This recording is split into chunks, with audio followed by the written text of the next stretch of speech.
반갑습니다.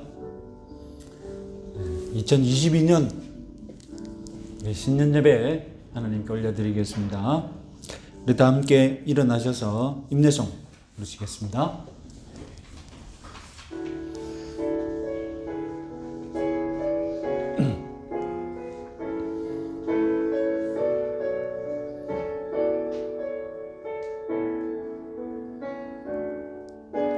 예수 우리 왕이여 이곳에 오소서. 보좌로 주여 임하사 찬양을 받아 주소서. 주님을 찬양하오니 주님을 경배하오니 왕이신 예수여 오셔서 좌정하사 다스리소서.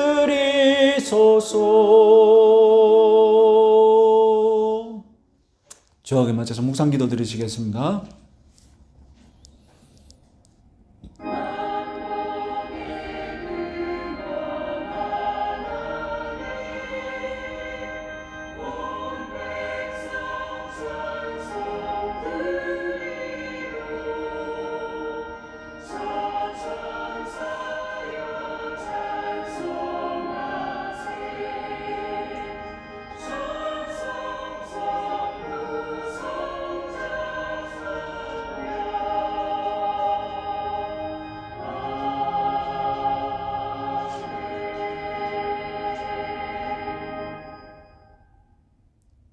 (2022년) 새해를 허락하여 주신 아버지 하나님 감사합니다.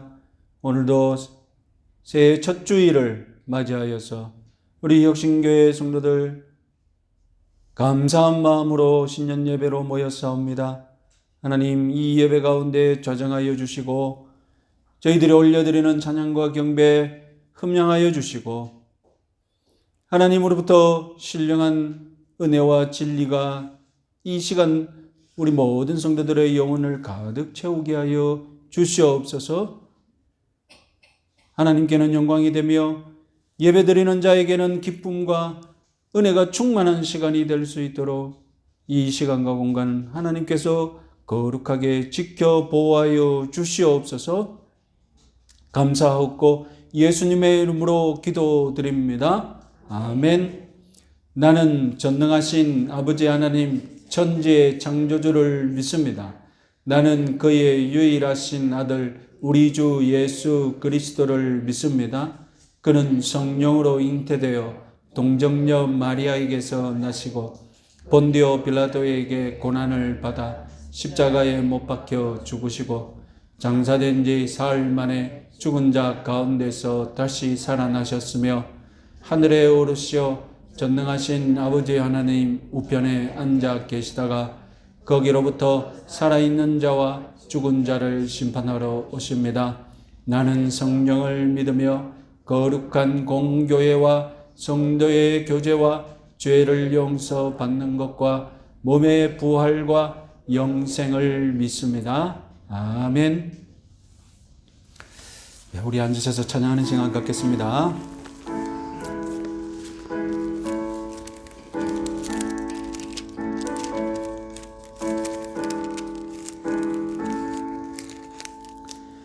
빛나고 높은 보좌와 그 위에 앉으신 주 예수 얼굴 영광이 해같이 빛나네. 해같이 빛나네. 지극히 높은 위엄과 한없는 자비를 무천사 소리 합하여 늘 찬송드리네. 늘 찬송드리네.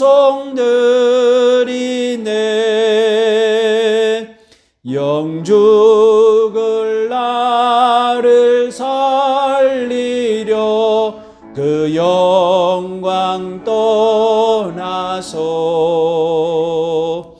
그 부끄러운 십자가 날 위해 지셨네.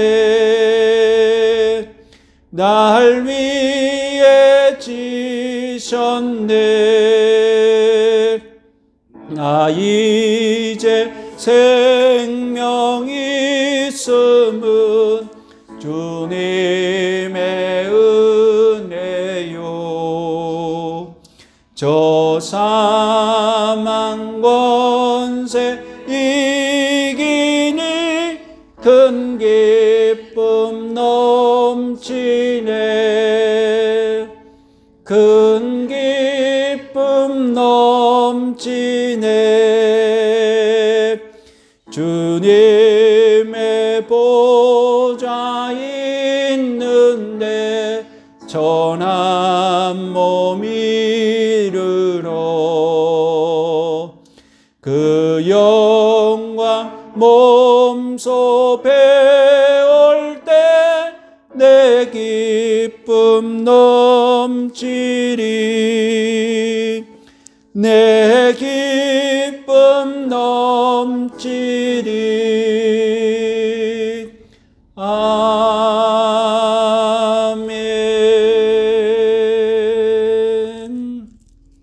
505장 찬송하겠습니다.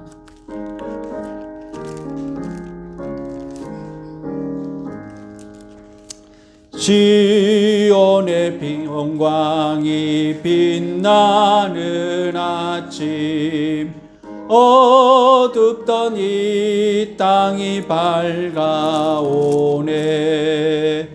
슬픔과 애통이 기쁨이 되니 시온의 영광이 비춰오네. 시온의 영광이 빛나는 아침, 매였던 종들이 돌아오네. 오래전 선지자 꿈꾸던 복을 만민이 다 같이 누리겠네. 보아라 광야에 화초가 피고 말랐던 시냇물 흘러오네. 이 산과 저 산이 마주쳐 울려 주 예수 은총을 찬송하네. 땅들아 바다야 는 섬들아 찬양을 주님께 드리어라. 싸움과 죄악이 가득한 땅에 찬송이 하늘에 사무치네. 아멘.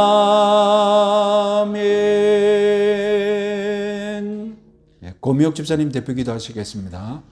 찬송가 복음성 하나 더 부르겠습니다.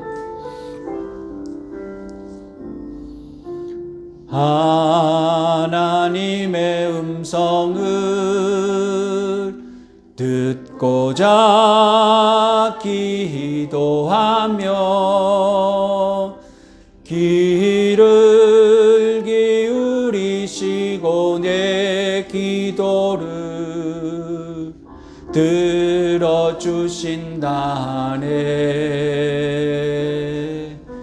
깊은 푸른 웅덩이와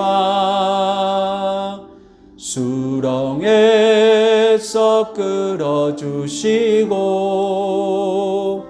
나의 발을 반석 위에 세우시사 나를 튼튼히 하셨네. 새 노래로 부르자 랄라라. 하나님께 올릴 찬송은 새 노래로 부르자. 하나님의 사랑은 새 노물을 의지하고 교만하지 않으며 거짓에 치우치지 아니하면 복이 있으리라.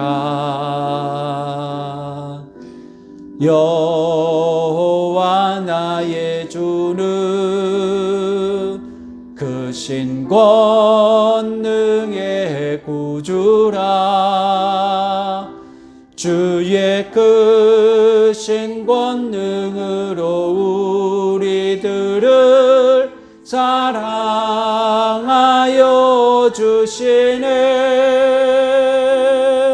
새 노래로 부르자 랄라라. 하나님께 올릴 찬송을 새 노래로 부르자. 하나님의 사랑을. 고명혁 집사님 대표 기도하시겠습니다. 이전 것은 지나갔으니 보라 새 것이 되었도다. 아멘. 사랑이 많으신 하나님 아버지, 2021년 이민년 새해 첫 주일입니다. 특별히 진행하여 불러주시고 그리스도 예수 안에서 거룩하게 하셔서 복된 주일 하나님 앞에 나와 예배드리게 하심에 진심으로 감사드립니다. 저희들은 연약하고 많이 부족합니다. 하나님을 의식하지 못하고 살아가는 저희들의 거짓된 삶에 다시 한번 기회를 주시고 하나님을 깨닫게 하시어 우리 교회와 공동체 안에 진실이 넘쳐나길 소망합니다. 2021년도 슬프고 아픈 일들이 많았으나 그 사건 사고들을 통해 우리가 어떤 응답을 받았고 또 우리가 어떤 깨우침을 얻었는지를 정말 깊이 돌아보게 하시고 똑같은 일들이 반복되지 않도록 이끌어 주시옵소서. 진실한 마음으로 회개하게 하시고 저희들 심령을 괴롭히는 악한 생각과 부정한 마음들을 없애주시며 바르게 사는 길로 돌아서게 하시어서 성령의 충만한 생활로 회복되어지기를 간절히 원하고 원합니다.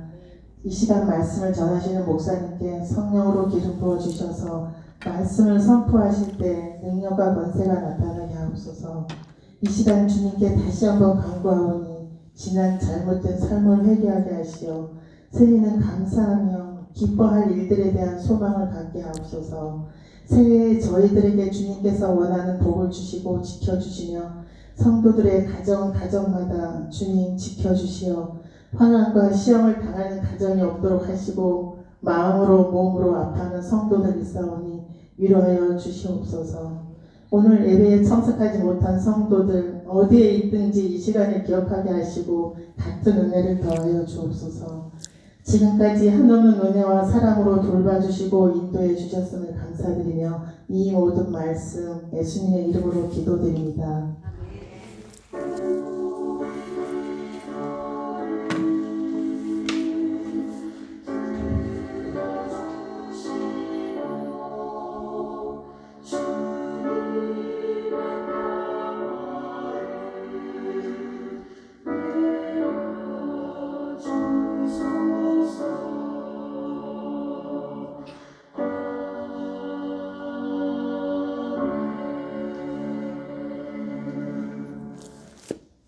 성경 말씀 마태복음 14장 22절에서 36절까지의 말씀입니다. 같이 읽겠습니다. 예수께서 즉시 제자들을 재촉하사 자기가 무리를 보내는 동안에 배를 타고 앞서 건너편으로 가게 하시고 무리를 보내신 후에 기도하러 딸의 산에 올라가시니라. 저물매 거기 혼자 계시더니 배가 이미 육지에서 술이나 떠나서 바람이 거스름으로 물결로 말미암아 고난을 당하더라. 밤 사경에 예수께서 바다 위로 걸어서 제자들에게 오시니 제자들이 그가 바다 위로 걸어오심을 보고 놀라 유령이라 하며 무서워하여 소리 지르거늘 예수께서 즉시 이르시되 안심하라 나니 두려워하지 말라. 베드로가 대답하여 이르되 주여 만일 주님이시거든 나를 명하여사 물 위로 오라 하소서 하니 오라 하시니 베드로가 배에서 내려 물 위로 걸어서 예수께로 가되 바람을 보고 무서워 빠져가는지라 소리질러 이르되 주여 나를 구원하소서 하니 예수께서 즉시 손을 내밀어 그를 붙잡으시며 이르시되 믿음이 작은 자여 왜 의심하였느냐 하시고 배에 함께 오르매 바람이 그치는지라 배에 있는 사람들이 예수께 절하며 이르되 진실로 하나님의 아들이로소이다 하더라. 그들이 건너가 게네사렛 땅에 이르매 그 사람들이 예수이신 줄 알고 그 근방에 두루 통지하여 모든 병자들을 예수께 데리고 와서 다만 예수의 옷자락에라도 손을 대게 하시기를 간구하니 손을 대는 자는 다 나음을 얻으니라. 아멘. 오병이어의 이적이 있은 후에 예수님은 즉시 무리들을 흩어 보내셨고 제자들을 따로 가게 하셨습니다. 제자들을 가게 하셨다 이 표현은 강제적으로 하셨다는 뜻입니다. 호수 건너편으로 가게 하셨다. 왜 이렇게 예수님은 오병이어의 기적을 체험한 무리들과 제자들을 요즘 말로 찢어 넣으셨을까요? 무리와 제자들을 각각 따로따로 흩어 보내신 이유는 요한복음 6장에서 알 수 있겠습니다. 우리 파워포인트 요한복음 6장 15절을 한번 읽어보겠습니다. 그러므로 예수께서 그들이 와서 자기를 억지로 붙들어 임금으로 삼으려는 줄 아시고 다시 혼자 산으로 떠나가시니라. 여러분 이전에도 예수님께 왕권을 주겠다는 제안이 있었습니다. 언제 있겠습니까? 우리 마태복음 4장 8절에서 9절 한번 읽어보겠습니다. 마귀가 또 그를 데리고 지극히 높은 산으로 가서 천하만국과 그 영광을 보여 이르되 만일 내게 엎드려 경배하면 이 모든 것을 내게 주리라. 사탄이 예수님께 유혹할 때 천하만국의 왕권을 주겠다고 유혹을 했었죠. 오병이어의 기적을 보고 무리들은 예수님이 당연히 유다의 왕이 되셔야 한다고 왕으로 옹립하려고 했던 것입니다. 오병이어의 기적을 체험한 무리들은 광야에 사탄이 유혹했듯이 예수님을 임금 자리에 앉히려고 했던 것입니다. 만약 예수님이 오케이 하셨다면 적극적으로 반대도 안 하시고 침묵에 동의를 하셨다면 그 자리에서 그야말로 메시아 혁명이 일어났을 것입니다. 그러나 예수님은 임금의 길이 아니라 세상 죄를 지고 갈 어린 양의 길, 십자가의 길을 가셔야 하는 분입니다. 그래서 이 무리들을 그대로 둘 수가 없었던 것입니다. 빨리 그냥 집으로 돌려보내고 제자들도 이 무리들과 같이 있으면 제자들도 흥분할 수 있기 때문에 제자들도 따로 또 보내셨던 것입니다.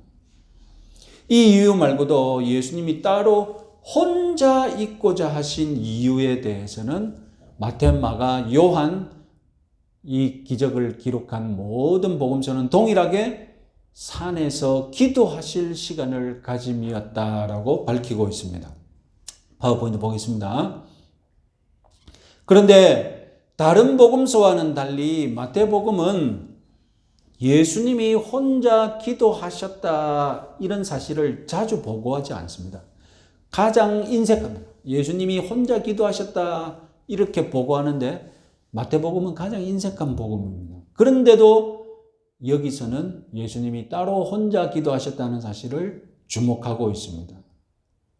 그건 아마 조금 전에 사탄이 시험을 받았을 때처럼 자기를 왕으로 옹립하려는 그런 유혹이 있었던 것과 관계가 있을 것입니다. 아마 예수님은 무리들이 자기를 왕으로 삼고자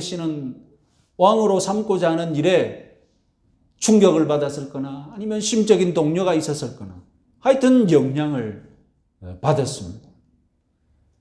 또 오병이어의 기적 이전에 무엇이 있었습니까? 세례 요한의 죽음이 있었거든요. 세례 요한의 죽음, 오병이어의 기적이 끝난 다음에 왕으로 세우려는 이런 모든 흐름들, 예수님은 기도하심으로 이런 모든 유행에 흔들리지 않고 자기 길을 가시기 위해 하나님의 뜻이 무엇인지 오로지 하나님의 뜻을 알기 위해 기도하는 시간을 가지셔야 했을 것입니다. 하여튼 이렇게 복음서들 공통적으로 오병이어의 기적 다음에 소위 호수의 기적, 호수 위를 걷는 기적과 연결시키고 있습니다.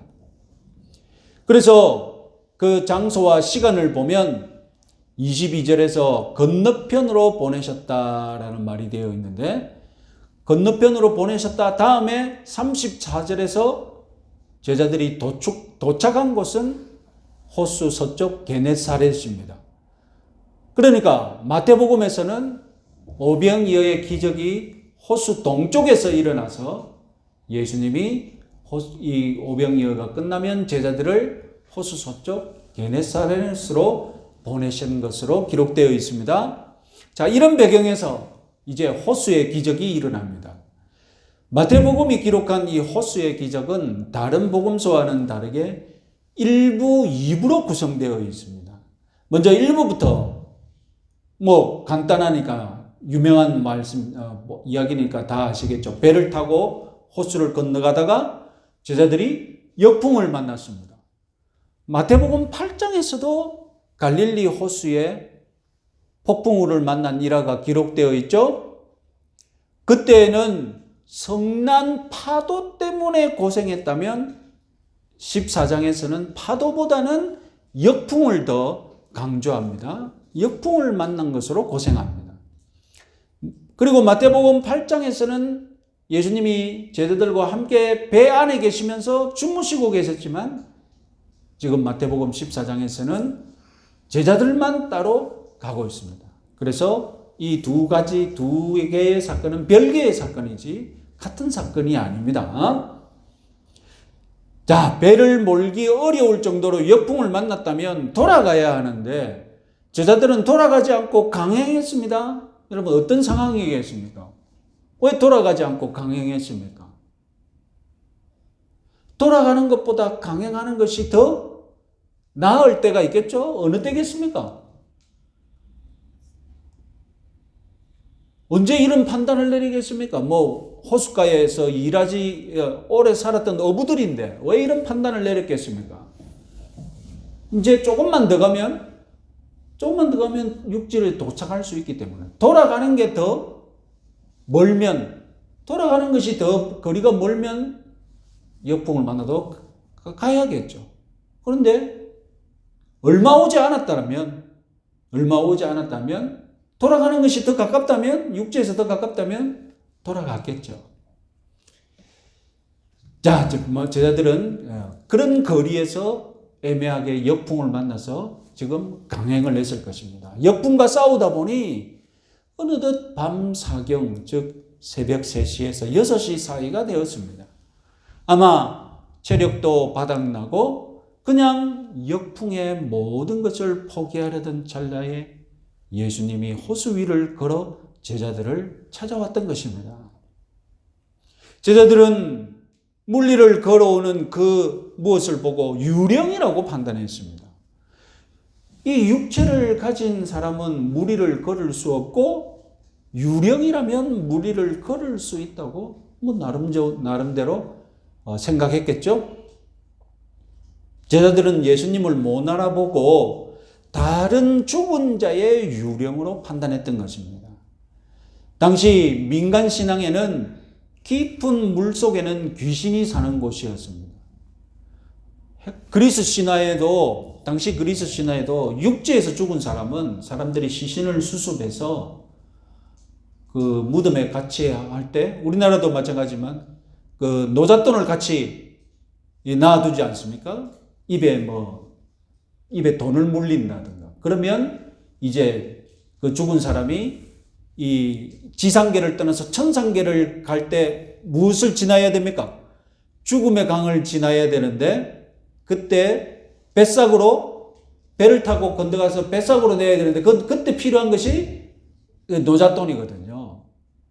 그 육상에서 죽으면 시신을 수습해서 그 노잣돈을 딱 입에 물리는데 바닷가에서 죽으면 어떻게 됩니까? 바닷가에서 죽으면 시신을 수습할 수가 없잖아요. 시신을 수습 못하는 경우가 많지 않습니까? 그러면 그 영혼은 어떻게 됩니까? 그 영혼은 노잣돈이 없이 이 죽음의 강을 건너지 못하는 영혼이 되는 거예요. 그러니까 어떻게 됩니까? 바닷속에서 헤매고 다니는 귀신이 된다. 그것이 이제 고대 사람들이 가졌던 믿음이었거든요. 그 미신이었거든요. 그러니까 바닷가에는 안 그래도 무서운데, 안 그래도 바다를 사람이 이기기 두려운 존재인데 이제 거기에 귀신까지 산다고 믿어듭니다. 그래서 고대 사람들은 바다를 악의 상징으로 악한 영혼이 거하는 거처로 그렇게 믿었습니다. 그러니까 어떤 악한 유령이 지금 제자들에게 와서 자기들을 유혹할지 모른다고, 자기들을 죽이러 올지도 모른다고. 그래서 제자들이 두려워해서 소리까지 질렀던 것입니다. 상황이 이러니 예수님이 즉시 안심하라. 제자들을 진정시키고 나다. 그리고 신원을 밝히시고 또다시 두려워하지 말라. 이렇게 거듭거듭 제자들을 안심시킨 것입니다. 자, 여기까지가 일부인데 믿음이 없는 사람들은 이 호수 위를 걸어온 기적 안 믿겠죠. 그러면 그들이 보기에 이 호수 위를 걸어온 기적을 어떻게 해석하겠습니까? 기적이 아니라고 해석하고 싶다면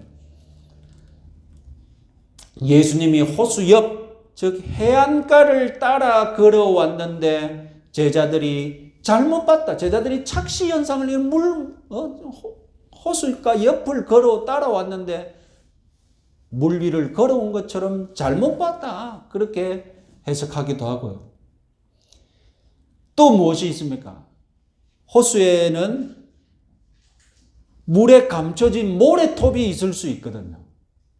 보면 깊은 곳인 줄 알았던데 그 바다를 딱 밟고 보면 어떻습니까? 바로 수면 밑에 모래톱이 이렇게 있는 경우에는 마치 그 모래톱만 걸어가면 어떻게 됩니까? 호수 위를 걸어왔구나 그렇게 생각할 수도 있거든요. 이렇게 성경의 이야기를 코미디로 만듭니다. 여러분 모래톱을 걸어왔다면 갈릴리 호수를 잘 알고 있는 어부들이 모래톱 걸어오는 거 보고 유령이 걸어왔다고 오해할 일은 없을 것 아니겠습니까?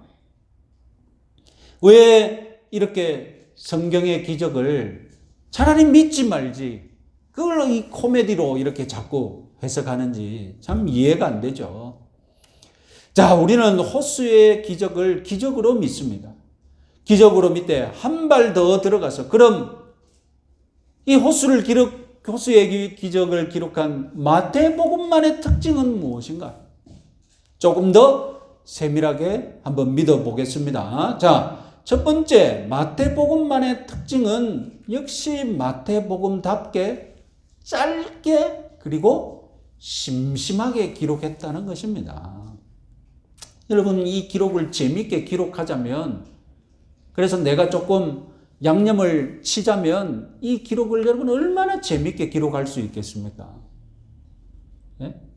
요즘 뭐 MSG, 예? 이야기에 MSG 첨가하지 말라고 하지 않습니까? 작정하고 MSG를 첨가하겠다고 하면 파도와 역풍이 얼마나 심했는지, 그리고 제자들이 얼마나 고생을 많이 했는지, 그리고 기도 중이시던 예수님은 제자들이 고생하는 것을 어떻게 보셨는지, 그리고 호수 위를 걸어오는 기적이 예수님이 걸어가시는 그동안 어떤 일이 벌어졌는지, 여러분 이런 부분에 대해서 얼마나 양념을 치기 좋습니까?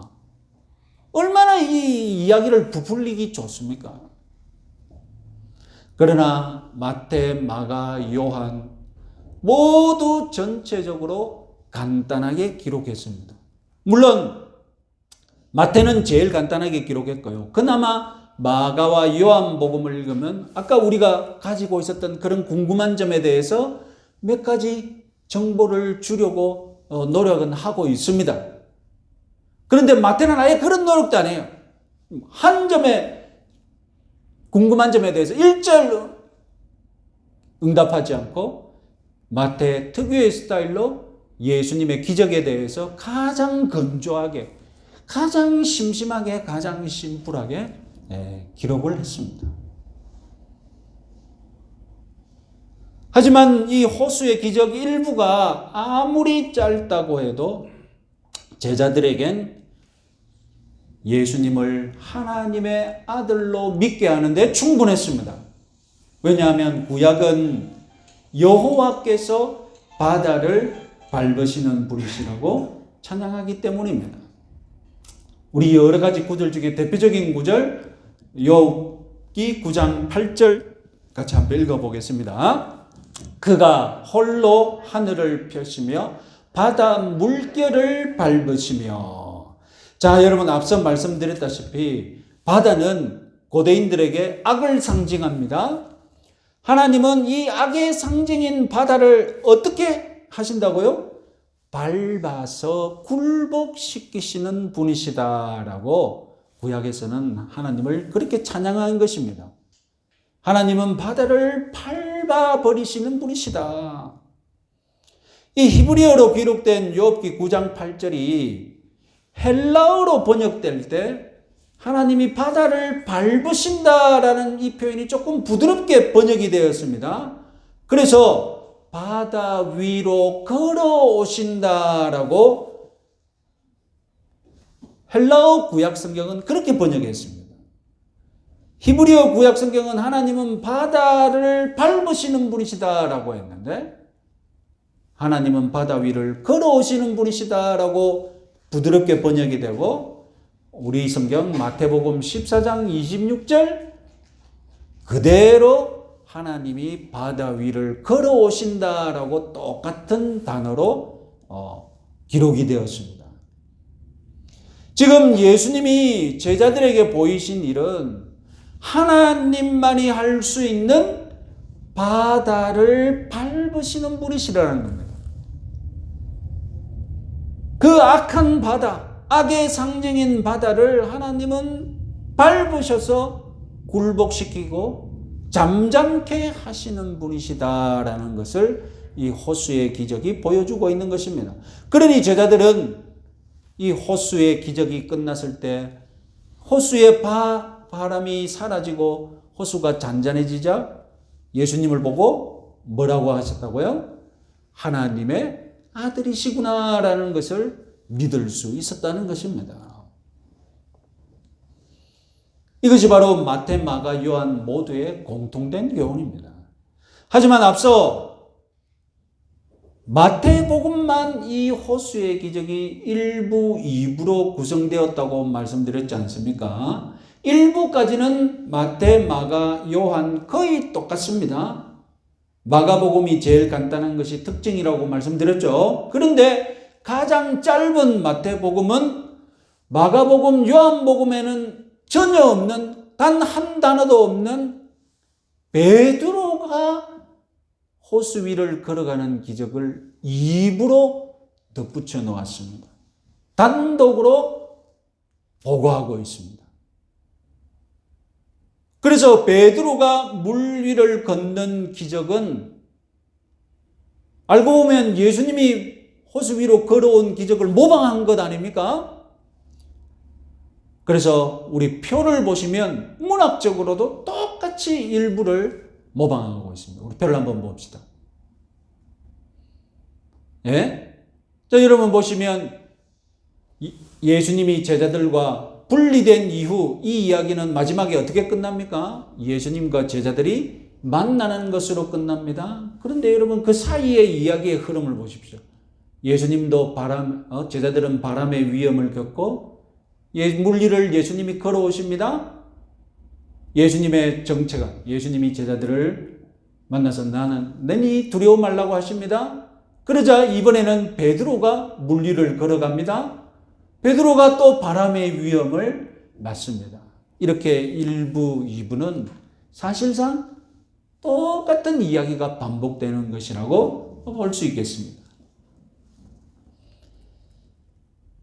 자, 이렇게 해서 마태는 1부는 가장 짧게 기록했지만 마가, 요한에는 없는 2부를 첨가함으로써 이 호수의 기적을 가장 길게 기록해 놓았던 것입니다. 이 2부야말로 마태의 의도가 숨겨진 중요한 본문이죠. 1부는 마가, 요한도 다 똑같이 이야기하고 있으니까. 2부야말로 이 호수의 기적에서 마태가 주목하고 싶었던 중요한 본문입니다. 2부의 내용도 잘 아시죠? 베드로가 예수님에게 나도 주님처럼 호수 위를 걷게 해달라고 청혼했죠? 예수님은 허락하셨고 베드로는 호수 위를 걸어오다가 믿음이 흔들려서 어떻게 했습니까? 물에 점점 빠지기 시작하죠? 그런데 예수님 베드로가 다 빠지기 전에 구원해 주셔서 배에 같이 올라왔다는 얘기지 않습니까? 그런데 여러분 베드로의 청혼이 무엇입니까? 우리 30절 성경 말씀 한번 보겠습니다. 베드로의 청혼 같이 한번 읽어보겠습니다. 만일 주님이시거든 나를 명하사 물 위로 오라 하소서. 여러분 이것은 베드로가 예수님을 시험하는 것과 똑같습니다. 사탄이 마태복음 4장에서 예수님을 시험할 때 첫 문장이 무엇이었습니까? 만일 네가 하나님의 아들이거든 이 돌을 떡덩이가 되게 해서 먹으라. 만일 당신이 하나님의 아들이거든. 베드로는 만일 당신이 주님이시거든 나를 명하사 물 위로 오라 하소서. 여러분 장담하건대 베드로 이후 그 어떤 사람도 예수님께 이런 청혼해 본 일이 없을 것입니다. 아무도 이런 청혼 해보지 않았을 것입니다. 전무후무한 청혼일 것입니다. 그만큼 엉뚱한 청혼이었습니다. 그런데 예수님이 이 청혼을 받아주셨어요. 베드로의 이 엉뚱한 성격을 예수님이 누구보다 잘 알고 계셨고 베드로가 악의가 없이 이런 엉뚱한 청혼을 했다는 것을 충분히 이해하셨을 것이니까 무엇보다도 이 베드로의 청혼과 그리고 이후에 벌어질 사건 이 모든 것을 예수님은 훌륭한 제자도의 교육 모범인 것을 아셨기 때문입니다. 좋든 나쁘든 베드로는 오고 오는 세대의 제자들에게 교육의 모범이 되기 때문이죠.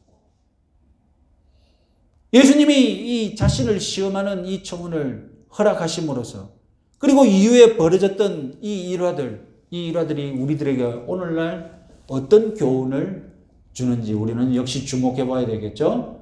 이 교훈에서 우리는 새해 2022년 새로운 어떤 목표를 가지는데 한번 적용해 보도록 하겠습니다. 첫 번째, 베드로의 이야기 첫 번째 교훈은 베드로가 권능을 탐했다는 것입니다. 베드로가 원한 것이 무엇입니까? 주님처럼 물 위를 걷는 것입니다. 전무후무한 아이디어죠. 베드로는 이미 예수님이 앞서 권능을 주셔서 귀신을 쫓아내는 그런 전도 여행을 한번 했었습니다. 베드로가 원한 것은 그런 경험을 계속 해보는 겁니다. 그래서 이번에는 예수님처럼 물 위도 한번 걸어보는 그런 권능을 한번 가져보고 싶은 겁니다. 요즘 말로는 기적의 은사를 막 한 번 받는 것이 아니라 그냥 수시로 늘 기적의 은사를 가지고 싶은 거예요. 그러나 여러분, 베드로가 가져야 할 것은 예수님의 권능이 아니라 예수님의 마음이었습니다. 빌립보서 2장 5절 같이 한번 읽어보겠습니다. 너희 안에 이 마음을 품으라 곧 그리스도 예수의 마음이니. 베드로는 오병이어의 기적을 탐낼 것이 아니라 그 먹지 못하는 이 무리들을 불쌍히 여겨서 먹이시려는 예수님의 그 마음을 닮아야 했던 것입니다. 그 마음을 가져야 했습니다. 베드로는 물 위를 걸을 수 있는 권능을 탐하기보다는 물 위를 걸어오셔서 자기를 구원하시려는 그 예수님의 마음을 닮아야 했던 것입니다. 그 예수님의 마음을 가져야 했던 것입니다. 여러분, 부활하신 후에 예수님이 베드로와 만나시죠. 그 유명한 장면이 있잖아요. 물고기를 구워 드시면서 베드로에게 먹여주시는 이야기 아시죠? 예수님이 부활하신 이후 갈릴리 호수에서 베드로를 만나서 베드로에게 회복시킨 것이 무엇입니까? 기적을 일으킬 권능, 그 기적의 은사를 베드로에게 회복시켰습니까? 베드로를 만나서 예수님이 확인하신 것이 무엇입니까? 네가 나를 사랑하느냐? 가서 내 양을 먹이라. 베드로에게 회복시킨 것이 무엇이었습니까? 예수님을 사랑하는 마음, 그리고 영혼을 사랑하는 마음, 그것을 회복시켰지 않습니까? 그리고 나중에 기적을 베풀 은사를 다시 회복시켜 주시지 않습니까?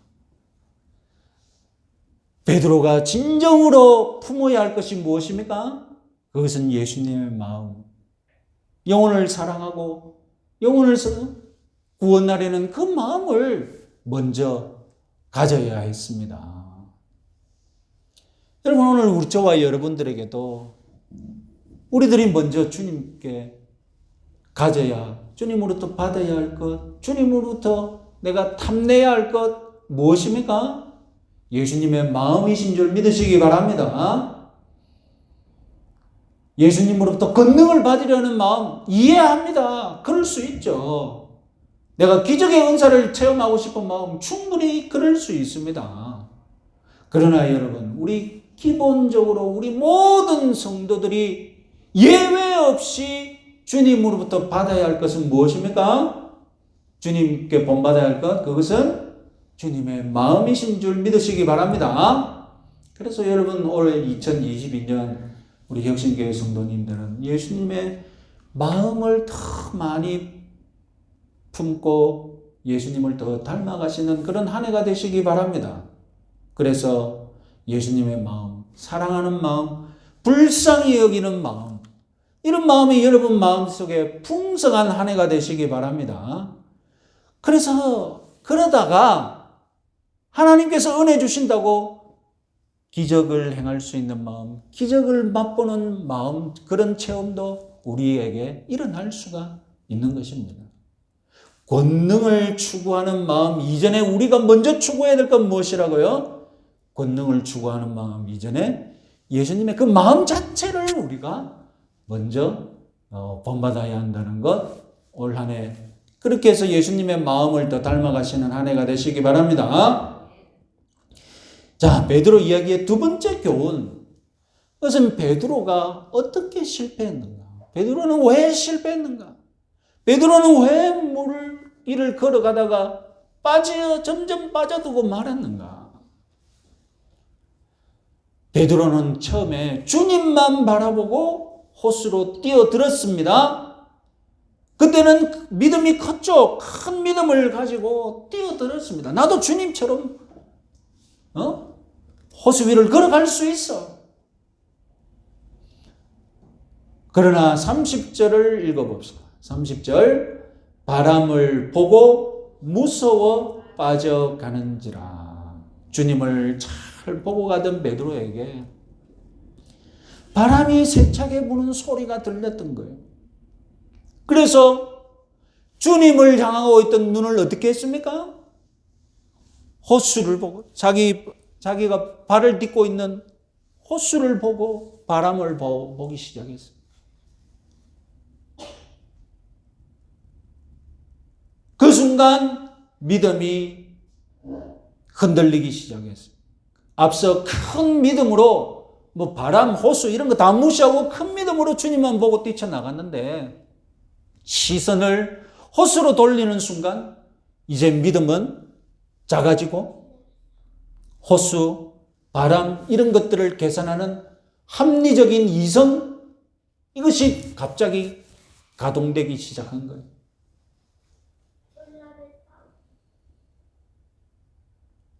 여러분, 주님을 단단히 고정해서 바라보아야 합니다.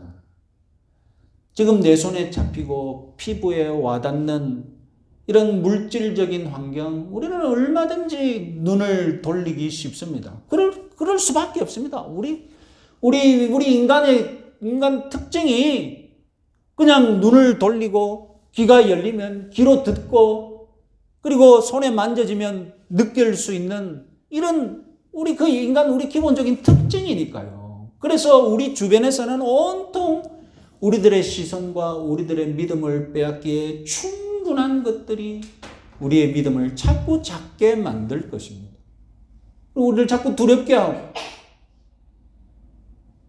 그러나 올 한 해 2022년에는 그 모든 환경에 여러분 믿음을 가지시고 단단히 주님만 바라보시는 한 해가 되시기 바랍니다. 우리의 마음을 주님께 먼저 고정시켜야 합니다. 우리 신앙생활의 승부 어디에 달려있느냐? 내 눈을 주님께 먼저 고정하느냐? 내 시선을 이 세상에 빼앗기느냐? 여기에 달려있는 거예요.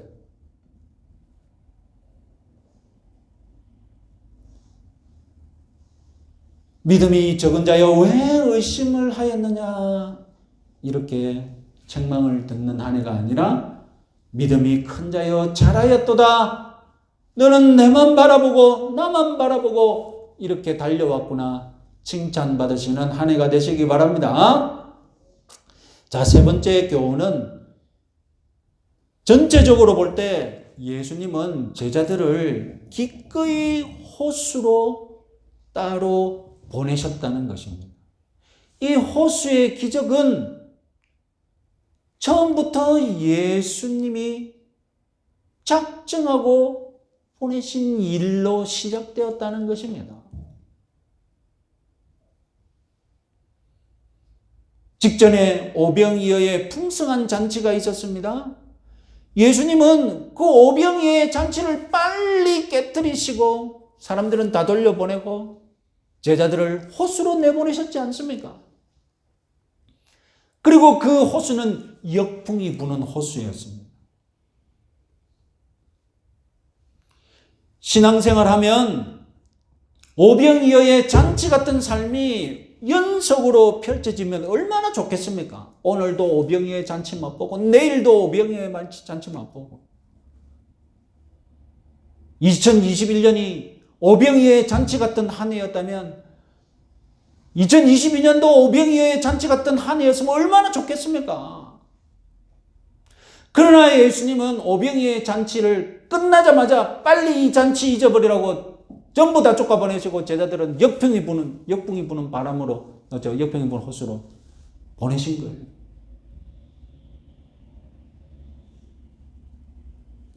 주님은 역풍이 부는 호숫가로 제자들을 내보내시기도 하신다는 것입니다. 올 한 해 여러분, 혹시 주님께서 우리를 역풍 부는 호숫가로 인도하실지라도 낙심하지 마시기 바랍니다. 올 한 해 혹시 주님께서 우리 교회를 역풍 부는 호숫가로 인도하실지라도 우리 낙심해서는 안 됩니다.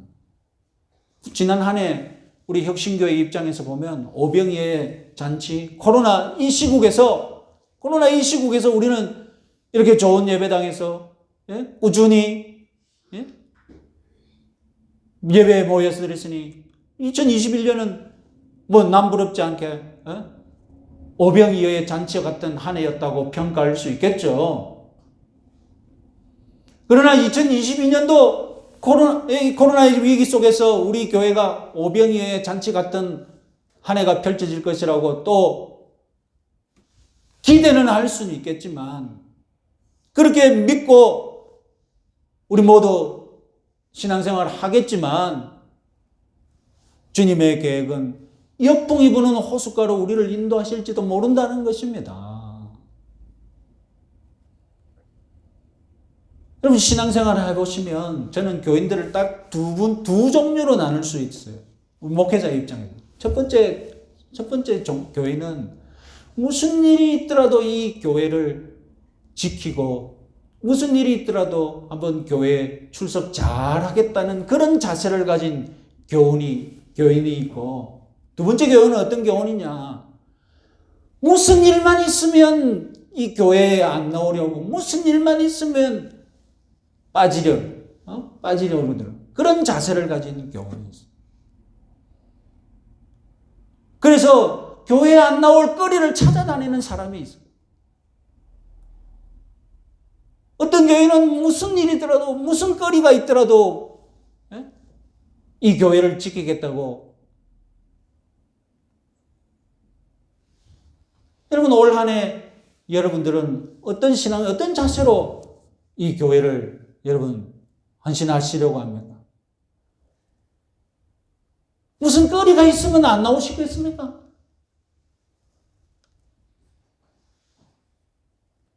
그럼에도 불구하고 신앙생활 열심히 하겠다는 그런 마음 좀 가져보시면 안 되겠습니까?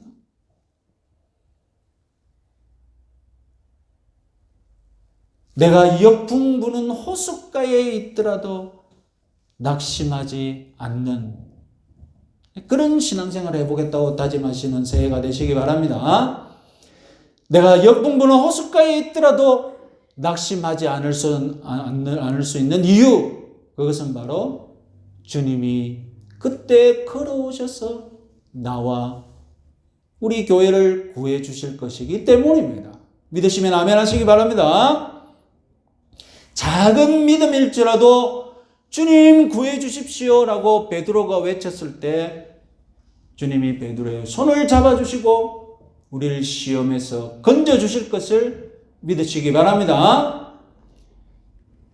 여러분, 베드로의 믿음 작아졌을 뿐이지 없는 것이 아니었습니다. 작은 믿음이라도 그는 예수님께 구했습니다. 예수님을 붙잡았습니다. 그리고 예수님은 그 작은 믿음에 베드로의 손을 잡아주셨습니다. 우리 새해 2022년의 바람직한 목표, 이상향의 목표는 무엇입니까?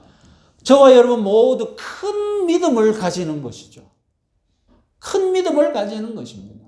큰 믿음을 가지고 주님과 동행동거하는 것이죠.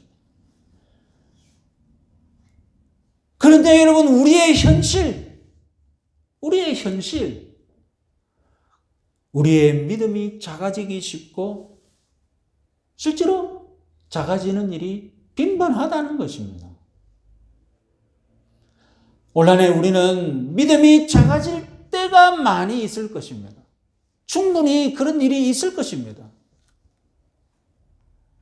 올 한 해 우리는 믿음이 작아지는 때를 만나는 건 우리 지상에서 발을 밟고 사는 천국 백성들이 당하는 어쩔 수 없는 일이에요. 어쩔 수 없습니다. 이 성도의 현실입니다. 이 때를 실망하지 말아야 합니다. 한순간 찾아오는 시험, 나의 믿음을 작게 만드는 그 모든 시험, 그래서 내가 신앙생활의 활력을 잃을 수도 있고 내 믿음이 완전히 쪼그라들 때도 있습니다. 그러나 그 작은 믿음을 불씨 삼아서 다시 큰 불을 일으키시는 한 해가 되시기 바랍니다. 주님 구해 주십시오. 그 작은 믿음에서라도 주님의 손을 붙잡으신다면 여러분들 신앙의 불이 다시 활활 타오를 줄로 믿으시기 바랍니다. 그래서 여러분 오늘 설교 제목이 무엇입니까? 호수 위에서 동행하심입니다. 역풍 부는 호수 위에서도 주님과 동행하시는 새해가 되시기 바랍니다.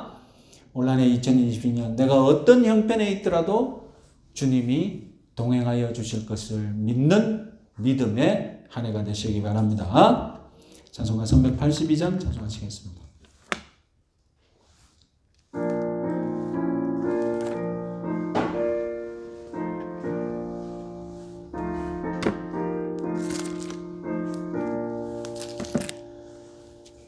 너 근심 걱정 말아라 주 너를 지키리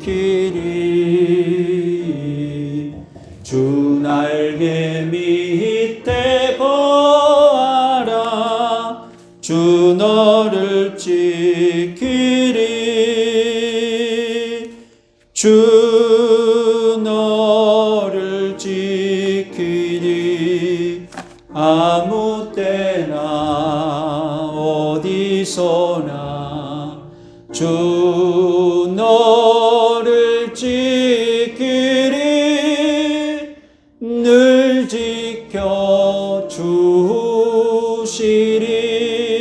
주시리 어려워 낙심될 때에 주 너를 지키리 위험한 일을 당할 때 주 너를 지키리 주 너를 지키리 아무 때나 어디서나 주 너를 지키리 늘 지켜주시리 넣었을 것 미리 아시고 주 너를 지키리 구하는 것을 주시며 주 너를 지키리 주 너를 지키리 아무 때나 어디서나 주 너를 지키리 늘 지켜주시리 어려운 시험 당해도 주 너를 지키리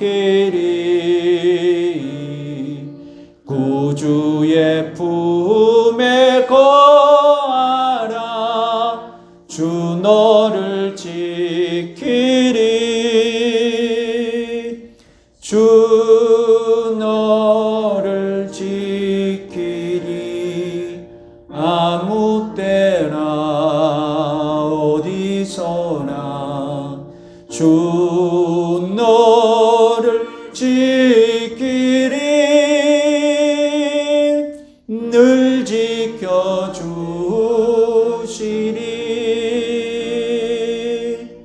아멘.